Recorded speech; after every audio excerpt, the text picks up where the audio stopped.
Hey guys, welcome to Tech Vitals. Today we are going to learn about exception handling in Python. Exception simply means errors. So in our code, if there is any bugs, then the program will throw some error and it will give us some error message. So for example, let's say a equals 3 and let's say b equals 3 in a string. And now let's print a plus b. So here we are trying to implement this addition for integer value and string value. So if we run this code, it will throw the error. So if we print it, now as you can see, it says type error, unsupported operand type s for plus, int and str. Now if you are a Python programmer, you can understand this error, but if you are another programmer or if you are another technical person, so when your clients see the message like this or error message like this, then they will not understand what's wrong in the program.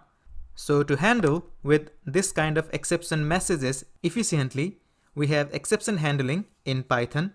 Using the exception handling, we can let our clients or let other non-technical person know what's wrong, what exactly wrong with the code or what exactly wrong with the input in the program. So for that, we have something called TryAccept Block. So for any suspicious code that could generate an error, we have to put that code inside the try block. So here we say try and we will indent this print statement inside try. And now we have accept and we will say print integer cannot be added with string. So now first, when our program get to this line that says print a plus b, and now it will see that a is an integer and b is a string, so it cannot do the addition for integer and string. So it will try to throw or display this error message, but since we have placed this code inside try block, instead of throwing the error message, it will go to this accept block and execute whatever written inside the accept block. So here we are printing integer cannot be added with string. So if we run this code, now as you can see, instead of giving that long horrifying error message, it simply printed integer cannot be added with string, which is really straightforward, and our client can also know what's wrong with our code. So that's the main use of exception handling, so that we can handle the exception efficiently. Now let's try some different code. So let's say age equals input. So we will get the input from user, enter your age. Now since input will give us the string value, we will convert this input function into integer, and then we will print your age is, then this age. Now if we run this, if we give the integer value like 25, it will print your age is 25. But again, let's run this, and this time instead of giving the numeric value, let's give some string value. So let's say tech vitals. Now you can see this age takes the integer value because we are converting the input into integer. But since we are providing this string value, we will get the exception because this string cannot be converted into integer. So if we press enter, we get value error. Now again, to handle this exception, we can simply use the try block and we will move that code inside try block. And to handle this error, we will provide accept block and we will print please enter the numeric value. Now if we again provide the string value for the age, so let's provide take vitals and press the enter. Now it said, please enter the numeric value. Now we can understand that, okay, so in this input, we have to provide the numeric value. So next time when we run this, now we know that we should provide integer value. So we will provide this 25, and then it print your age is 25. So one thing to notice here is we found the error in this line. So as soon as the Python finds the error, it will exit from this try block. So that's why this line will not execute if there is an error in this line. Whenever Python finds an error in the try block, it will simply jump to the accept block and execute whatever code written in that accept block. Now let's add some more code inside this try block. So let's say num equals 10 divided by 0. Okay, now we cannot divide any number by 0 because any number divided by 0 is the undefined value. So this is an error. Now let's try to run this. Okay, now let's give the integer value for the age. So let's give 25 and press enter. Now as you can see, it's still printed, please enter the numeric value, right? But we did enter the numeric value 25, but still it is saying please enter the numeric value. And the reason for that is, okay, so in this line there is no error because we gave the integer value, but in this line there is an error. So Python found the error in this line because we cannot divide any number with 0. So as soon as it found the error in this try block, it will jump to the accept block, and inside the accept block we are printing please enter the numeric value. So no matter what error it finds inside this try block, it will going to print this statement because Python will jump to this accept block. But that doesn't look right because we don't want to print the same statement for every error or every exception. So that's why we can create multiple accept block for the same try block, and we can determine which accept block to execute for what type of error. So for that, we need to know the name of that error or what type of error is that. So to find the name of that error, what we can do is let's comment this out and let's again do num equals 10 divided by 0. Now if we run this, okay, so it printed 0 division error. So this is the name of the error. So whenever we divide a number with 0, Python will throw the 0 division error. And now let's also see the name of the error if we type string value for the integer. So let's say age equals int input, enter your age, and let's also print the age. Now let's run this. Now in the age, if we provide some string value, let's say ABC, okay, it is throwing the value error. Okay, so we know that this line, if there is an error in this line, it will throw the value error, and this line which is dividing 10 by 0, it will throw the 0 division error. Okay, now we know the names of the exception. Now based on those exceptions or errors, we can create different accept block. So let's uncomment this. Now for the first part, for this line, if there is an error, we will get value error. So we will say accept value error,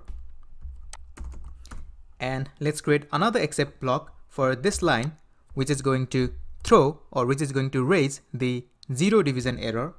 So accept 0 division error, and for this accept block we will say cannot divide the number with 0. Okay, now we have two different accept blocks for two different errors. Okay, now let's check this. Let's run. Now in this age value, if we give some different value other than integer, so let's try to give xyz. So we are passing a string value, and this should raise value error. So it should go in this accept block and print please enter the numeric value. So let's enter, and yes, it printed please enter the numeric value. Okay, now let's rerun this. Now we know that we should pass the integer value, so let's pass 25.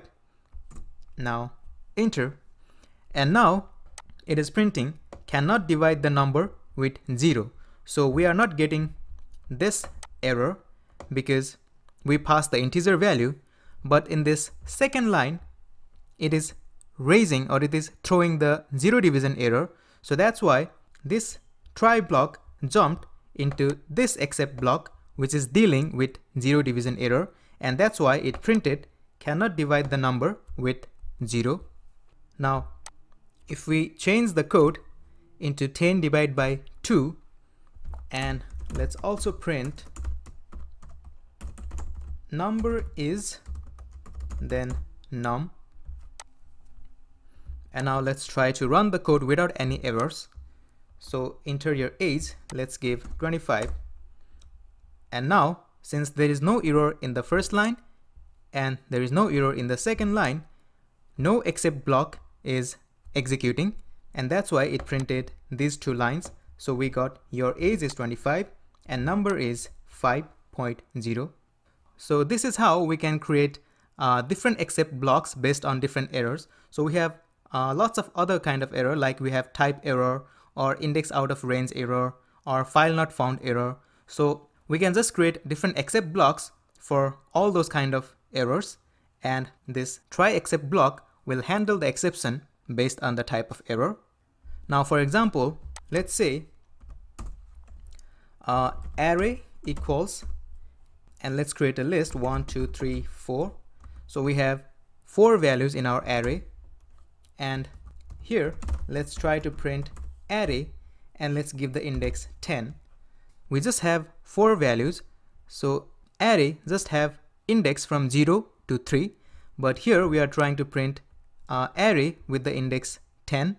Now let's try to run this and let's see what error we get. Okay, enter your age, let's give 25. Now it is throwing index error because we are providing the index which is not in the range of this list called array. So now we know the error name, which is index error. So let's create another accept block for that, accept index error, and here let's print index value out of range.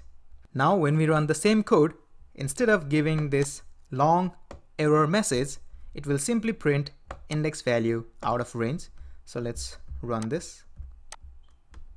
Let's give the age 25, and as you can see, it printed index value out of range because of this line which has the index error.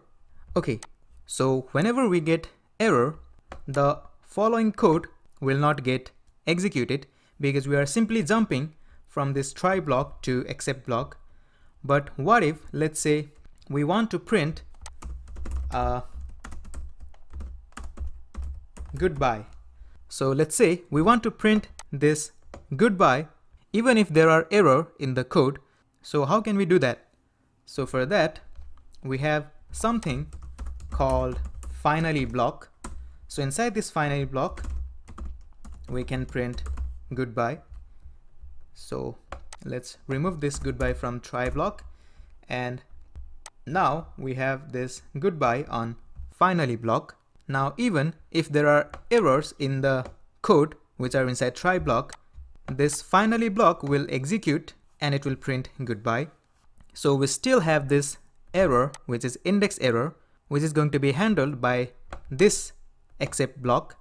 But since we have also provided this finally block, we will get this goodbye printed on our console. So let's try run.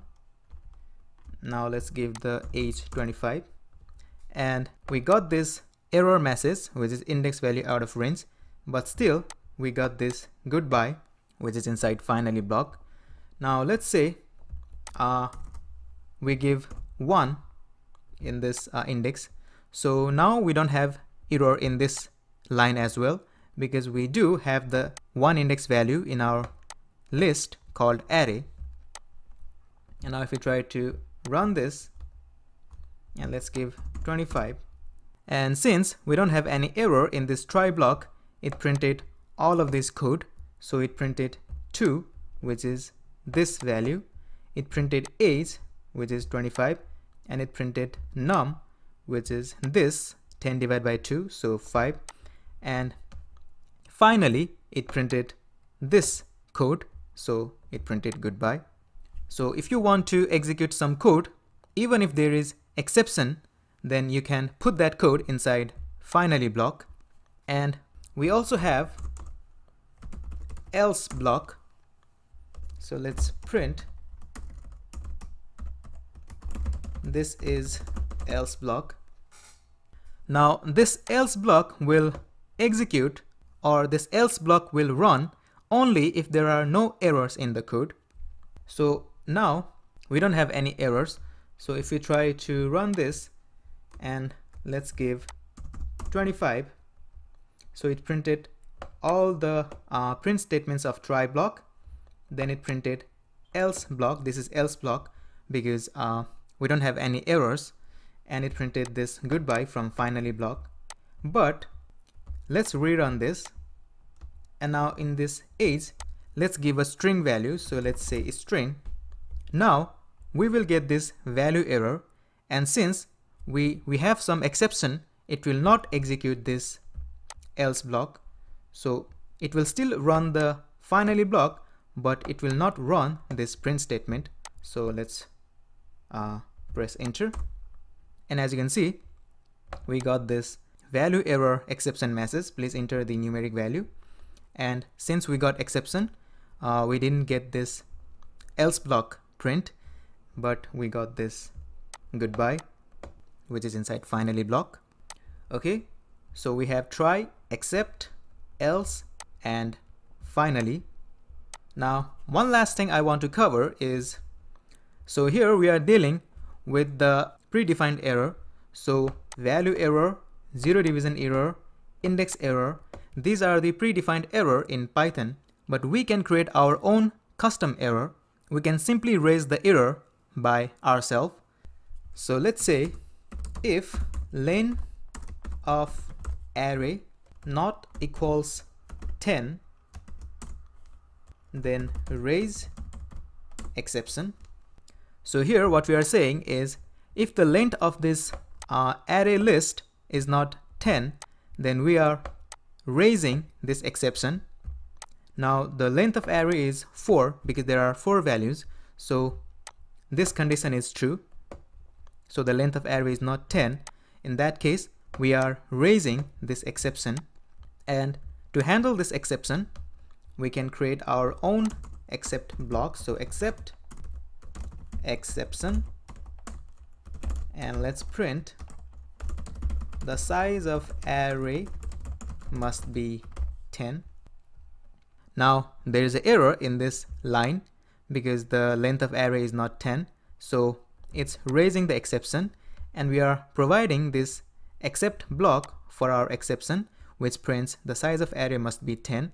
So if we run this code, and let's give the age 25, and as you can see, it printed the size of array must be 10, which is the exception which is defined by us by giving this condition. And using this accept block for exception, we printed the size of array must be 10, so we got this message. So that's how we can handle the predefined exceptions like this value error, zero division error, index error, and there are also some more errors, but at the same time we can raise the exception by ourselves if there is some condition that we want to meet. So I hope you enjoyed this video and you understood all the concept of exception handling in Python. But if you have any question, then you can comment down below and I would love to help you out. So that's gonna do it for this video. I'll see you soon with the next video. Till then, keep learning. Goodbye.